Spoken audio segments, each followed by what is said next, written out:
அந்த ஃபிகர் ஒவ்வொரு படிவமாக கம்ப்யூட்டரில் ஏற்றி அந்த ஃபிகர் வரும்போது இந்த ஃபிகர் வந்திருக்கு. அங்கே கேட்கும்போது அவர்கள் ப்ரிசைடிங் ஆஃபீஸர் ஆப்பில் சில ப்ரிசைடிங் ஆஃபீஸரோட கருத்தின் அடிப்படையில் கடந்த 2 முறை வெற்றிகரமாக அதோட ப்ரொஜெக்ஷன் கரெக்டாக இருந்தது. இந்த மாதிரி சற்று வித்தியாசமாக வந்தது. அது ப்ரொஜெக்ஷன் எல்லா ப்ரிசைடிங் ஆஃபீஸரோட கணக்கு கிடையாது. அது எப்போவுமே வாக்குச்சாவடிகளில் இருக்கக்கூடிய இங்கே டெபாசிட் பண்ணி கம்ப்யூட்டரில் ஏற்றி அந்த ஃபிகர் தான் வரும். இதுவுமே நமக்கு கடைசியாக இந்த கம்ப்யூட்டரில் ஏறும்போது ஒரு 12 மணிக்கு மேலே வரும். பட்டு 99.99% இந்த ஃபிகரில் கூடுதல் மாற்றங்கள் ஏற்படுறதுக்கான வாய்ப்புகள் மிகவும் குறைவு.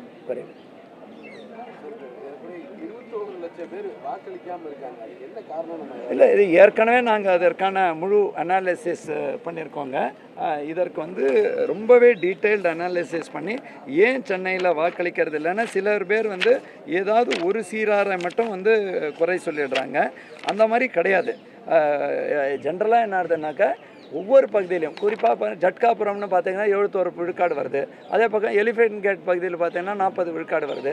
ஸோ ஜென்ரலாக அதே மாதிரி சர்வீஸ் ஏரியா நுங்கம்பாக்கம் அந்த மாதிரி ஒவ்வொரு பகுதியிலையும் நீங்கள் பார்த்தீங்கன்னா திருவெட்டியூரில் நல்ல வாக்கு 62, ராதாகிருஷ்ணகில் 66.75 மற்றும் அப்படியே சரிஞ்சு 53ங்கிற போது யூனிஃபார்மாக வரும்போது முக்கியமான காரணம் ஒரு நகர்ப்புற சுணக்கம் அப்படின்னு சொல்லுவாங்க.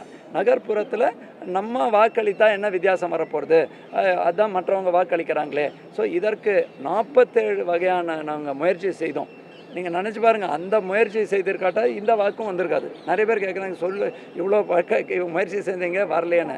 நாங்கள் அதுக்கான கரெக்டான பதில் சொல்கிறோங்க. 47 வகையான சொன்னத்தினால்தான் இந்த அளவுக்கு வந்தது. இன்னொன்று மத்தியானத்துக்கு மேலே வெயில் இருக்கும்போது சற்று அதற்கான சுணக்கம் போன்ற பல்வேறு இது இருக்குது. அதே மாதிரி மல்டி ஸ்டோரி பில்டிங்லேயும் பலர் அதை எஃபர்ட் எடுக்கிறதுக்கு சற்று தயங்குகிறார்கள். இதற்கு பிளாக் லெவல் ஆஃபீஸர்ஸ் மூலமாகவும் நம்ம அனைத்து முயற்சிகளும் செஞ்சுருக்கோம். ஸோ போக தான் இந்த தொடர் விழிப்புணர்வு பழக்கங்களில் மாற்றம் ஏற்படுத்தும் வகையில் தான் இதை நம்ம செய்ய வேண்டிய கட்டாயத்தில் இருக்கோங்க. இதுதான் ஒரு முக்கியமான கேள்விங்க. நம்மளோட மதிப்புக்குரிய பார்வையாளரும் இன்றைக்கி இங்கே வந்திருக்காங்க. ஒன்று என்னென்னாக்கா நீங்கள் பார்த்துருக்கீங்க, ஒரு ரொம்ப சிறப்பான ஒரு 188 கேமரா கண்காணிப்பில் 4 அடுக்கு பாதுகாப்பு. நீங்கள் பார்த்தீங்கன்னாக்கா உள்ளே இதை சீல் பண்ணும்போது அப்சர்வர் மதிப்புக்குரிய டாக்டர் சுரேஷ் தலைமையில் நம்ம ரிட்டர்னிங் ஆஃபீஸர் பிரவீன் இந்த பகுதியை பொறுத்த வரைக்கும் 6 இதுலேயும் ஸ்ட்ராங் ரூமையும் பண்ணுவார், ஸ்டோர் ரூமையும் லாக் பண்ணிவிடுவாங்க, சீல் பண்ணிவிடுவாங்க. சீல் பண்ண பிறகு யாருக்கும் அங்கே போக முடியாது. அதை entirely central armed police force கண்ட்ரோலில் கொண்டு வரும். அதுதான் முதல் அடுக்கு. அதுக்கப்புறம் அந்த சீல் பண்ண ரூம்லேயும் 2 பூட்டு அப்புறம் லைட் ஆஃப் பண்ணிவிட்டு அதோட ஃபியூஸ் வெளியில். அதற்கு நம்ம ஃபயர் சேஃப்டி, ஒவ்வொரு இடத்துக்கும் ஃபயர் சேஃப்டி நீங்கள் கூட பார்க்கலாம். அதற்கு அடுத்தது அந்த பகுதியிலேருந்து இந்த பகுதி வரைக்கும் நம்ம Tamil Nadu special police 2nd tier, 3rd டயரில் நம்ம ஆர்ம்டு ரிசர்வ் இருப்பாங்க. அதுக்கப்புறம் இங்கேருந்து வெளியில் போகிறதுக்கு லோக்கல் போலீஸ். ஆக மொத்தம் நமக்கு டோட்டலாகவே 1095 பேர் இந்த பணியில் தொடர்ந்து 24 மணி நேரமும் 3 ஷிஃப்ட்டு ஈடுபடுவாங்க. அது இல்லாமல் எங்களோட 24 பேர், அவங்களும் 3 ஷிஃப்ட்டில் அவங்க இங்கே மானிட்டர், அவங்களும் உள்ளே போக முடியாது. யாராலையும் இதை திறக்கிறது அரசியல் ஏதாவது ஒரு காரணம்னா தேர்தல் ஆணையத்தோட ஒப்புதலோடு தான் அந்த பணி செய்ய வேண்டும். அதற்கு முழுமையான ஒரு பந்தோபஸ்த் ஸ்கீம் போட்டு அந்த பந்தோபஸ்த் ஸ்கீம் 100% ஃபாலோ பண்ண முடியும். அரசியல் கட்சிகள் மற்றும் தேர்ந்தெடுக்க கண்டஸ்டிங் கேண்டிடேட்ஸோட பேர் 24 மணி நேரம் பக்கத்து அறையில் அந்த ஃபீடை பார்த்துட்ருக்கலாம். இதுக்கு அவங்க அந்த நாமினேஷன் அது நம்ம ரிட்டர்னிங் ஆஃபீஸர் பண்ணிங்க. அவங்க அந்த கன்சர்ன்டு பர்சனுக்கு தான் அடையாளம் கொடுத்த பர்சனை தான் உள்ளே விடுவாங்க. வேறு யாருக்குமே ஈவன் நாங்களே திருப்பி இங்கே வந்தாலும் பல அடுக்கு பர்மிஷனுக்கு அப்புறம் தான் வரும். இப்போ ஏன் நம்ம சீல் பண்ணதுக்கப்புறம் நம்ம பத்திரிகையாளர் யாருமே தனிநபரோ இல்லையா அரசு அதிகாரிகளோ முறையான இதை பண்ணி உள்ளே போகக்கூடாதுங்க. அதுதான் இது. அதை கண்காணிக்க 188 கேமராக்கள் இந்த 6 இதுக்கு பண்ணுறோம். இதில் ஸ்ட்ராங் ரூமும் இருக்குது, 6 ஸ்டோர் ரூமும் இருக்குது. ஸ்டோர் ரூம்னா அது மற்ற 2nd லெவல் ஐட்டம்ஸ் பூராமே ஸ்டோர் ரூமில் வச்சுருக்கோம். இந்த மாதிரி அதே அளவுக்கான ஏற்பாடு குவீன் மேரிஸ்லேயும் இருக்குது, அண்ணா யூனிவர்சிட்டிலையும் இருக்குது. மே மாதம் 6ஆம் தேதி +2 ரிசல்ட் வருது. அதுக்கப்புறம் காலேஜ் ஓப்பன் ஆகும். அவங்க அட்மிஷன்லாம் இங்கே வந்துடுவாங்க. அப்போ எப்படி உங்களால் இல்லை, இந்த பகுதி வந்து ஜூன் 4ஆம் தேதி வரைக்கும் தேர்தல் ஆணையத்தின் விதிமுறையின்படி முழு தேர்தல் ஆணையம் கட்டுப்பாட்டு தான் இருக்குது. ஒவ்வொரு முறையும் நான் 2000 இங்கே ஆணையெல்லாம் இருந்திருக்கேங்க. லொயோலா கல்லூரியாக இருக்கட்டும், குயின் மேரி கல்லூரியாக இருக்கட்டும், அதே மாதிரி நம்ம அண்ணா யூனிவர்சிட்டியாக இருக்கட்டும், இந்த ஜனநாயக கடமைக்கு முழு ஒத்துழைப்பு கொடுக்குறாங்க. மாணவர்களும் முழு ஒத்துழைப்பு கொடுப்பாங்க. அதுக்கு இந்த இப்போ நீங்கள் பார்த்துருக்கீங்க இல்லையா, இதை கம்ப்ளீட்டாக கார்டன் ஆஃப் பண்ணிடுறாங்க.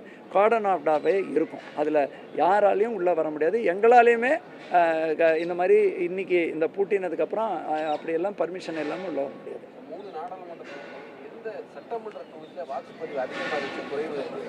இது ஆக்சுவலாக இன்னமும் நம்ம ஃபைனலாக ஒரு மைனர் 0.5% அப்படியெல்லாம் வருங்க. நீங்கள் பார்த்தீங்கன்னாக்கா நம்ம ஆர்கே நகர் எப்போவுமே 70 சராசரியாக நாங்கள் ஃபஸ்ட்டு இன்றைக்கி அனாலிசிஸ்க்கான நாள் இல்லை, பட் மேலோட்டமாக பார்க்கும்பொழுது கடந்த 2019 காட்டிலும் எல்லா இடத்துலையும் 4 விழுக்காடு குறைந்துள்ளதுங்க.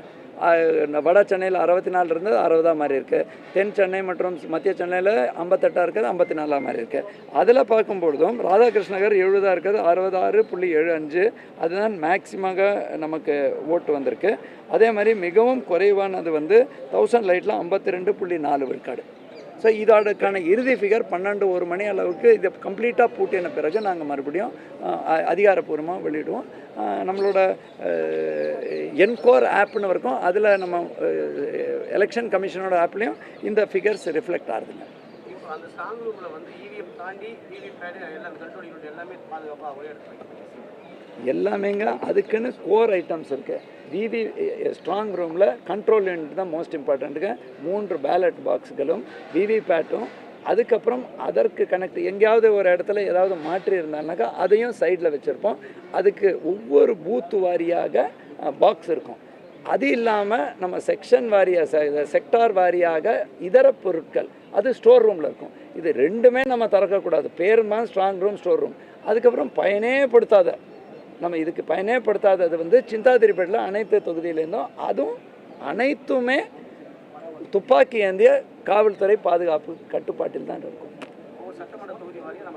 இது ஒவ்வொரு சட்டமன்ற இங்கே 18 16 ஏற்கனவே மாவட்ட தேர்தலில் எங்கள் கீழே, ஆனால் இவங்க 2 பேர் கீழே சென்னை சவுத்துக்கு கூடுதலாக தொகுதி வருதாங்க. 18 சட்டமன்றம், 6 இங்கே, 6 குயின் மேரியில், 6 அண்ணா யூனிவர்சிட்டி. எல்லாமே தனித்தனி அறைகள், போகும்படி தனி, அதே மாதிரி ஸ்டோர் ரூம் தனி, எல்லாமே தனித்தனியாக இருக்குது. அதற்கு தான் இங்கே 188 அந்த மாதிரி ஒவ்வொரு ஏரியாலையும் கண்காணிப்பு கேமராக்கள் 24/7 இருக்கும். ஏற்கனவே நாங்கள் பதிவு செய்த 65 விழுக்காடு வெப்காஸ்டிங் பண்ணதும் நாங்கள் ஸ்டோர் பண்ணி வச்சிருக்கோம். சில வாக்குச்சாவடியில் ஒரு 50 வாக்குகள் எங்களுக்கு இல்லை, 100 வாக்குகள் மொத்தமாக நீக்கப்பட்டிருந்துச்சு அப்படின்னா ஒரு குற்றச்சாட்டு. இல்லை, அது வந்து இந்த நேரத்தில் அதற்கு வந்து கரெக்டான உகந்த, அதே நேரத்தில் இதை வந்து நம்ம புறந்தள்ளியும் முடியாது.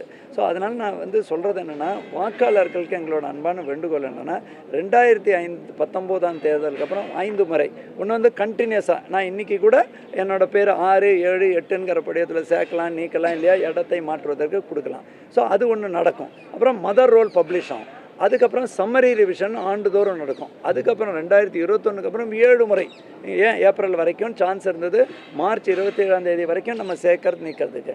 அது மட்டும் இல்லாமல் கடைசி 2 முறை செப்டம்பர்லேருந்து பண்ணக்கூடியதில் பெரும்பாலும் நீக்கல் சேர்க்கல் கிடையாது. அதை ஃபஸ்ட்டு சொல்லிடுறேன். இந்த நீக்கல் சேர்க்கல்கள் எல்லாமே அவங்க பழைய கார்டை வச்சு 2021 நான் போட்டிருக்கேன், இப்போ எனக்கு இல்லை அப்படிங்கிற போது ஷிஃப்டட், அதுக்கப்புறம் டெட்டு அப்படின்னு இருக்கும். ஆனால் ஒரு சில நேர்வுகளில் நான் மறுக்கவோ உண்மையானவர்களும் சிலர் நீக்கப்பட்டால் சிக்னிஃபிகண்ட்டாக கிடையாது. அது என்ன காரணங்கிறது அந்த டைமில் இருக்கிற யார் அதிகாரி அவர் முறையாக பண்ணுவார். ஆனால் தேர்தல் ஆணையத்தை பொறுத்த வரைக்கும் அனைத்து வழிகாட்டு நெறிமுறைகள் பொறுத்ததுக்கு அப்புறம் தான் சேர்க்கல் நீக்கல். கடைசியாக என்ன பண்ணுறோன்னா, பூத் லெவல் ஏஜென்ட்டையும் இந்த செப்டம்பர்லேருந்து டிசம்பர் மாதம் வரைக்கும் அவர்களுக்கும் கொடுத்தோம். பூத் லெவல் அதிகாரி நீங்கள் இதை எடுங்க, யாராவது விட்டு போயிருந்தால் கடந்த காலத்தை விட்டு போயிருந்தால் சேர்க்கறதுக்கு கொடுக்கலாம், நீக்கிறதுக்கு கொடுக்கலாம்.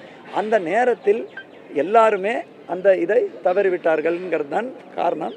இன்னொன்று, நம்ம மக்களும் என்னென்னா, நமக்கு வாக்கு எபிக் கார்டு இருந்தால் எப்போவுமே இருக்கும்னு நினைக்கிறோம். நான் என்னோடய எக்ஸாம்பிளே சொல்கிறேங்க. நான் முதல்ல டெய்லர்ஸ் ரோட்டில் இருந்தேன், அதுக்கப்புறம் நாங்கள் வந்து கோயம்பேட்டில் இருந்தோம். ஒவ்வொரு தொகுதி மாறும்போது என்னோடய அங்கே இதை வச்சு நான் அங்கே போய் நின்னா எனக்கு கிடைக்காது.